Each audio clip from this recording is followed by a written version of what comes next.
Am I the a-hole for not wanting to pay my real estate friend to evaluate land for me? This guy and I have been friends for 30 years now. Since college, my family's moving to a new city, and we are planning on buying land, then having a house built on it. I'd asked my friend if he could look at land for me in the area to help me find out some value or some land with value, since he was an expert in this. I paid for his flight and for him to stay at a 5-star hotel in the area. He never said I had to pay for anything, but I set him up with that much at least.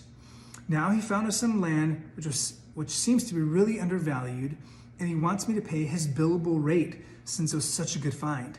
Don't get me wrong, I'm very happy about the land, but I feel like I shouldn't have to pay him since I already paid for his flight and hotel without him asking me. So I guess, am I the a-hole? Do I have to pay?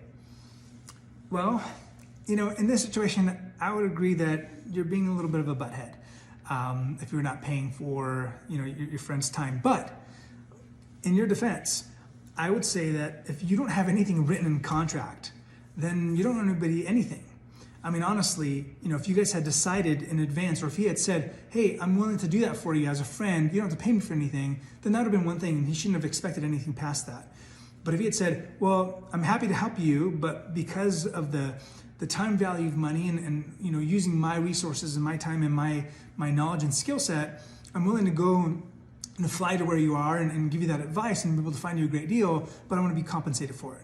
If we had that conversation up front, this would have never been a case, right? Because you'd already know and had those expectations set in place so that I'd be able to deliver, and if I deliver, that you'd be able to pay me. Same thing with a listing agreement. You never sign or you never shake hands and say, hey, I'm going to sell your house and we'll talk about fees later. I mean, that never ends good. So it's always best to have everything in writing.